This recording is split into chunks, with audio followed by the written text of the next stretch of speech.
In the early morning of July 18th, 1936, Spain's Army of Africa rose up against the Spanish Republic, quickly taking Spanish Morocco. 24 hours later, the Metropolitan Army joined the rebellion. Back in Madrid, the government was in chaos and denial. In the last few months, this liberal government had found itself under tremendous pressure from its left-wing allies to initiate a revolution.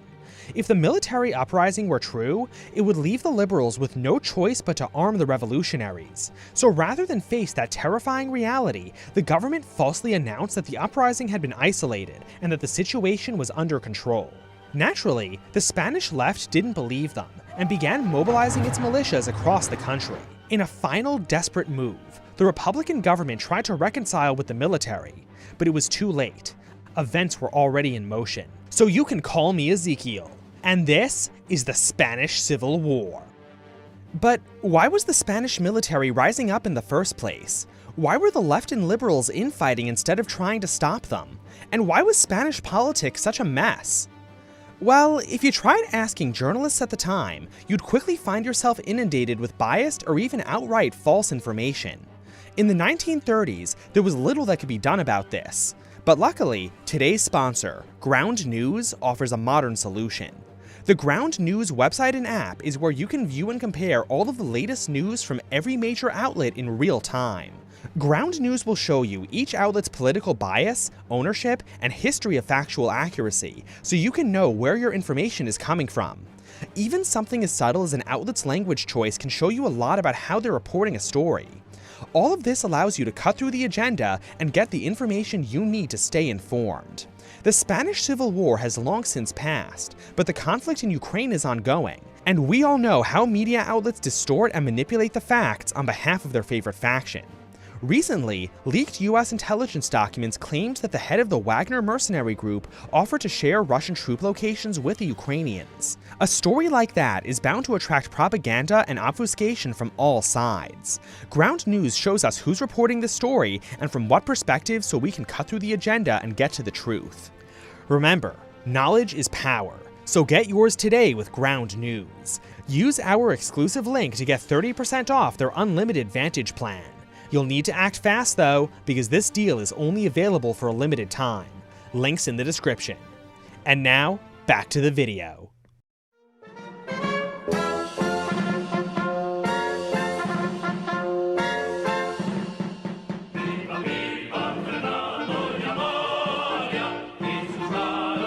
The Spain of the 20th century was a far cry from the globe-spanning empire it had once been.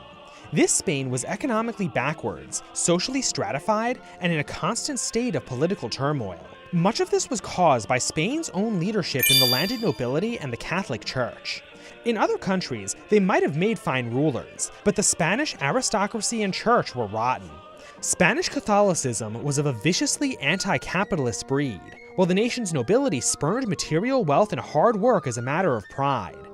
Both refused to participate in the economy, leaving all of the work to the nation's poor. And, since administrative work was still work, they refused to properly manage them. The common saying was, one half of Spain eats but does not work, while the other half works but does not eat. This situation made Spain ripe for socialism. But theirs would not be the Marxism or social democracy that dominated the rest of Europe. Spain preferred anarchism. In 1921, Spain experienced a humiliating military defeat in Morocco, where they lost 21,000 men. Spain's King Alfonso XIII was blamed for much of this, and was only saved by General Primo de Rivera, who declared a military dictatorship. This dictatorship looked promising at first. Primo Rivera's goals were to root out corruption and modernize the backwards economy. But the general was too incompetent to realize either of those goals, and instead just got the nation deeply in debt while alienating his allies and friends. Alfonso XIII was forced to remove Primo de Rivera and replace him with other, similarly incompetent dictators. This caused even the Spanish right to turn against the monarchy. So soon, a Republican alliance of leftists and liberals formed to overthrow it. After a botched military uprising and multiple strikes, a plebiscite was held, and on the 14th of April, 1931, Spain's monarchy was abolished. The Second Spanish Republic was born.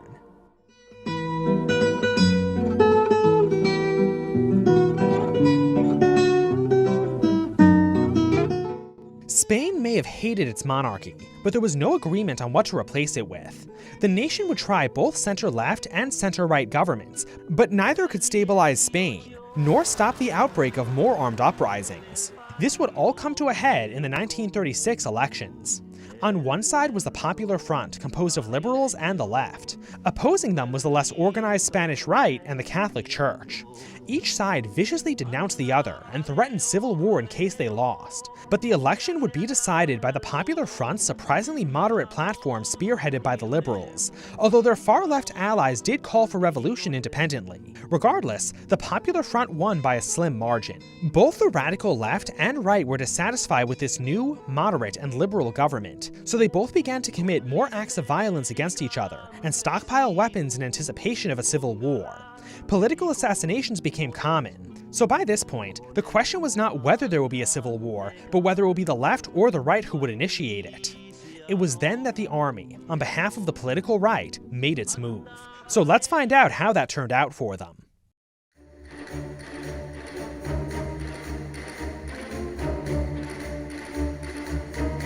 While the African uprising was an unqualified success, the same could not be said on the mainland.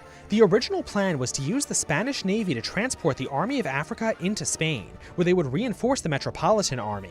But many metropolitan units sided with the Republic, while the uprising in the Navy totally failed. Only one destroyer and one gunboat were available to transport troops across the Mediterranean. This could have been a catastrophe, so the nationalists made one last desperate gambit. They asked Germany for help. The Germans answered this call. They sent a fleet of Junkers 52 air transports to fly the Army of Africa into Spain. They also sent the heavy cruisers Deutschland and Admiral Scheer to screen the Army of Africa's transports. The uprising was still on. When the Army of Africa arrived, it found many Metropolitan Army units besieged by more numerous left-wing militias. The army chose to split its forces in two. A small unit of 400 men was sent to secure as much of Andalusia as possible, while their main force was to drive north, connect nationalist Andalusia to the bulk of their territory in the north, and then cut east to take the nation's capital at Madrid. The performance of the Republican forces during this campaign was awful.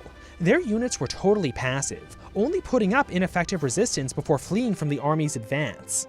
This allowed the Army of Africa and the broader nationalist uprising to successfully connect Andalusia to their territory in the north, and to cut off Asturias and the Basque region from the rest of the Republic.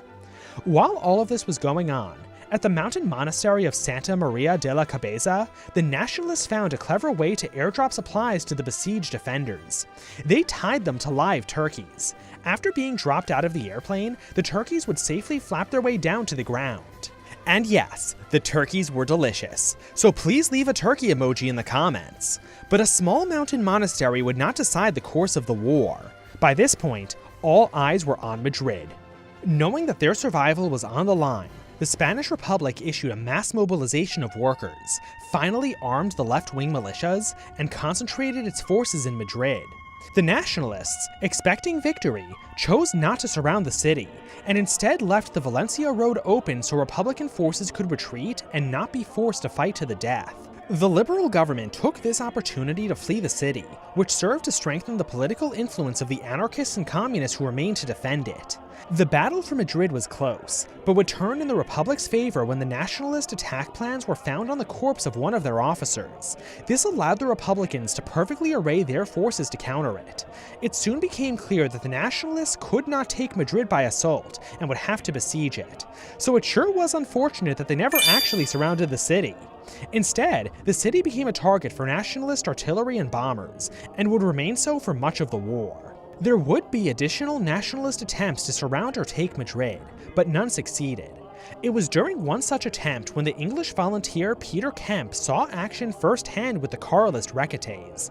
He reports that his combat performance was slightly compromised when his unit's chaplain wouldn't stop screaming in his ear to cut down more of the atheist rabble. So with the front stabilizing, let's find out what's going on behind the lines, beginning with the political factions who are actually fighting this war, beginning with the nationalists.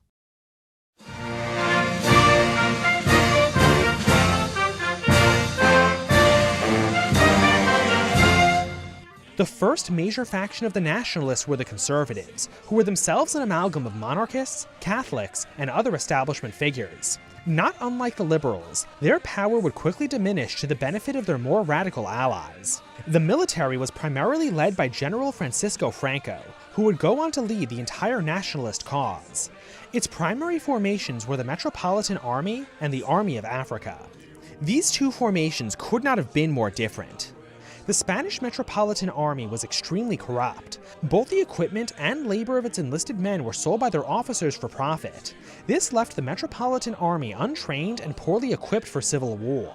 The Army of Africa, meanwhile, had none of those problems. It was composed of well-trained and properly equipped soldiers, many of whom were combat veterans from Spain's colonies. Their most elite formation was the Foreign Legion, which, unlike the French Foreign Legion it was modeled after, was mostly composed of Spaniards. The Army of Africa also included Moroccan recruits who specialized as light infantry. The Carlists were a long-running political movement in Spain fighting over a centuries-old succession dispute. This was not the first Spanish Civil War they had been a part of.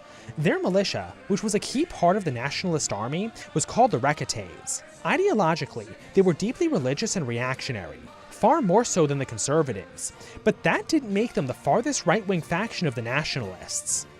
The Falange, or Spanish Phalanx, was Spain's homegrown fascist movement. Compared to Italian fascism, it was way more conservative, way more religious, and way more socialist. You see, Phalangism had a bit of a split personality, with its own left wing that frequently clashed with its right.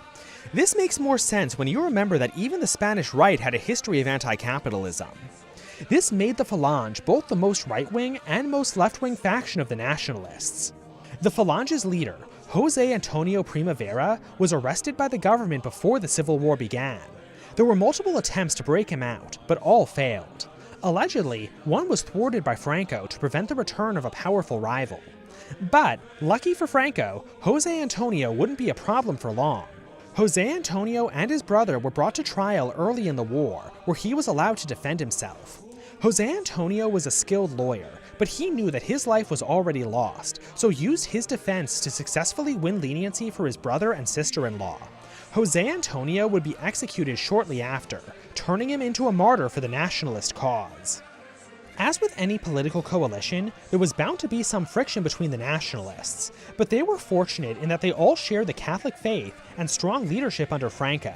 The only pressing issue was over the monarchy, because the Carlists' entire ideology was centered around a disagreement with the conservatives over who should be king.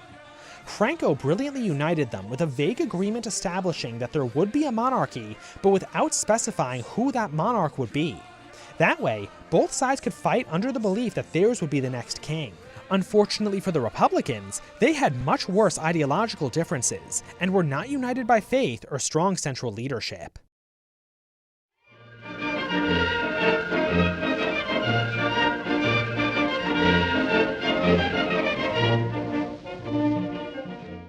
First, on the Republican side, we have the Liberals.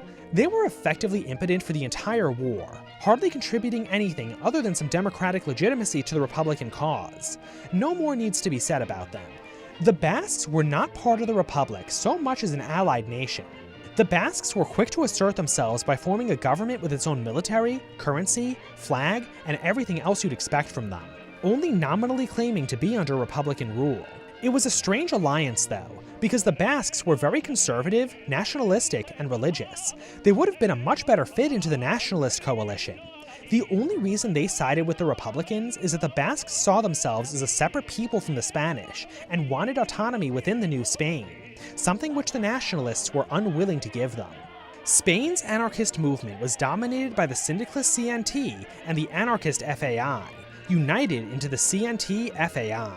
Their massive militia played a key role in the Republican war effort, especially in the early war. The CNT-FAI had influence all throughout Spain, and even started the war in total control over Aragon and Catalonia. They seriously considered leaving the Republic and declaring an anarchist society there. But nationalist Spain would have certainly declared war on them, and if the Republicans didn't declare war too, they would have certainly embargoed them. The anarchists also hated the right-wing nationalists as much as the other Republicans did, so they chose to compromise on their ideals and join the Republican government. This would not turn out nearly as well as they might have hoped. Spain's communist movement could broadly be divided into two subgroups, pro and anti-Soviet. The most famous anti-Soviet organization was the POUM. While the Soviets would frequently accuse them of being a Trotskyite organization, the POUM differed from Trotsky on several key issues, so in usual leftist fashion, Trotsky publicly denounced them for it. This was the militia George Orwell famously fought for. The pro-Soviet faction was much like the communist movement in the rest of Europe, in that it was largely under the control of Moscow. But what they lacked in autonomy, they more than made up for in Soviet support, something they would soon transform into direct political control over the Republic. And finally, the Republic was assisted by 35,000 volunteers from 53 countries all around the world. Most joined the official international brigades, but some chose other units. While many famous intellectuals and artists were among these volunteers, the overwhelming majority were working class. The presence of these foreign volunteers was the subject of much international coverage, especially during the Battle of Madrid. But the fact that they were only in Madrid for show and hadn't been properly trained yet was obviously left out of the propaganda. Now, if it sounds like a coalition containing liberals, anarchists, and two different strains of communism would suffer from infighting, well, that's because it did. Infighting would be a major problem for the Republic for the whole duration of the war.